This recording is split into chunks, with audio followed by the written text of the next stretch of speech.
And welcome back. Today we have the IM TV Stick. This screams like Fire Stick to me.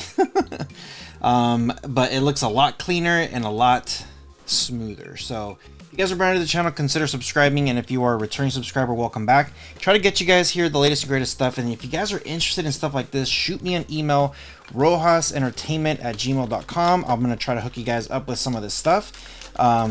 And yeah, I'm going to be letting this one go for a pretty good deal. So make sure you guys email me. My info is always in the description below. So, okay, let's open this up. And I got to say, the packaging is like a Christmas present. So, which is similar to like a Fire Stick too. Okay. Here we go. The remote. So here's the remote. It feels pretty good. Very simple, basic. They probably could have added, I don't know, maybe a few extra buttons. I know it's good to have like a Disney Plus button. I see Netflix, I see YouTube. I would say if they could have added like a Disney Plus and a Prime Video, that would be nice. Or maybe like an all apps button. What do you think? What buttons would you add to this remote as a shortcut? A programmable button would be nice too, actually. So maybe a Disney, maybe two, actually, you know what? Two programmable buttons down here. And I think this remote would be probably close to perfect. So very simple.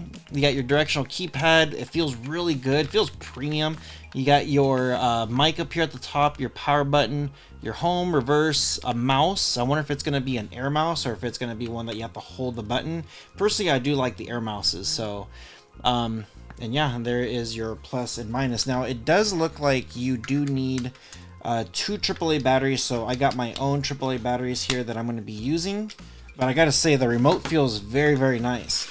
Okay, you do get a little paper here, a little user guide, and it gives you some shortcuts here: volume up, down, Netflix app, right down, YouTube app. So yeah, very self-explanatory when it comes to the remote. All right, so here is the stick itself. Let me come here to the other camera, that way you guys could see everything that you do get.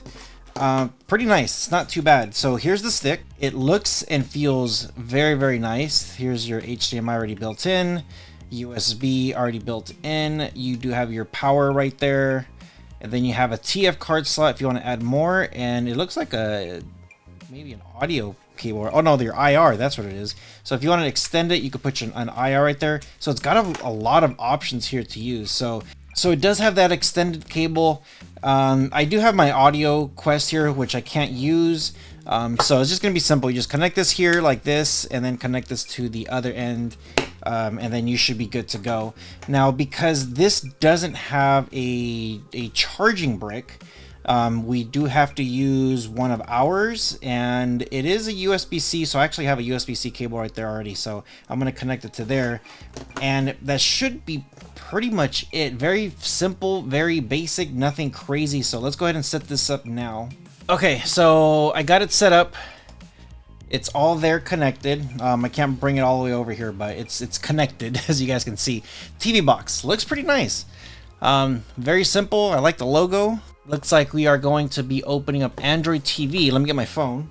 I could almost guarantee that this is going to launch something here that I'm going to need. Ooh, there we go. Android TV built on a stick.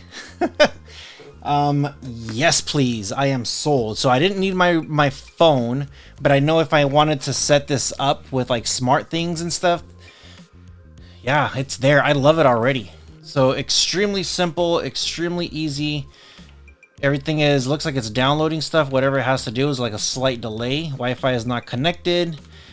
Cool. So first thing you have to do when you plug it in, it doesn't look like there's a launch screen to set everything up, just depending on how you get it. So let's go ahead and connect the internet to this thing and look at the specs. Now, once you are connected with the internet, it looks like everything's going to start populating, which is nice.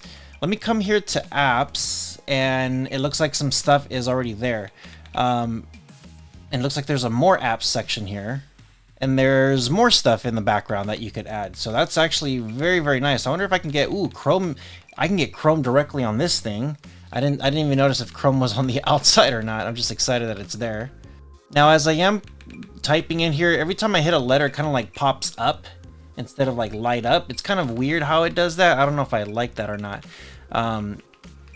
But just so you know, that's kind of what it does. Some people prefer that. Personally, I just wish it just grayed out and stay there instead of like popping up like that. But it's not bad. So here we go. APK, IDA64 APK, and it does have a mouse here. So there we go. So it's not an air mouse. You do have to move the remote a little bit, and I think that's pretty much it. So let me go ahead and get IDA64. That way we could see exactly what the specs are on this thing. Okay, so here we go. Got IDA64. We're all set. Let's see what we get. So I did have to get an older version because the newer version, for some reason, it kept crashing. I would open it and then it would just crash. So I believe this device is a 16 gigs of internal storage, which means right here you have 11 gigs free space, which is pretty good. It's actually a lot for a Fire Stick, or for like a stick in general. 2 gigs of RAM, which is good. And remember, you could add more storage if you want, so that's great. So the chipset is an all-winner H616 ARM Cortex-A53, which is pretty good. Looks like it wants me to update the new IDA, which I'm not going to do yet. As far as your Android goes, you are running Android 12, which is really good. Okay, so here we go. Codecs. You have, looks like you got quadruplets, so you got your decoders and encoders. LATN, 3GBP, AMR, FLOC, ALA, MLA, MPEG, Opus, RAW, and Vorbis. And of course, because it is all winner, you're not going to get the DTS HD or the Dolby for the most part. You are going to get them in pass-through, but there isn't a codecs directly on there because it is all winner chipset. I wish this was Amlogic because then it would have everything that you need. Personally, you guys know I'm an Amlogic fan.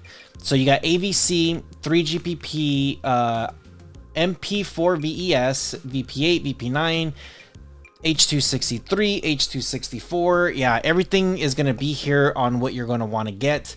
It's pretty good. So let me know what you guys think. I got here pretty much all the latest and greatest stuff. It works pretty good and pretty smooth. I gotta say, it's actually very nice for a stick. It has so much power, so much stuff. Stay tuned to the next episode because we're gonna open up some YouTube stuff. We're gonna look at what you come up with the device. And remember how I said there is an update on this thing, even though it didn't update for me. It does its thing. It takes a couple cycles, but it will update. Okay, hope you guys are doing well. You guys take care of each other, and I'll see you guys in the next one.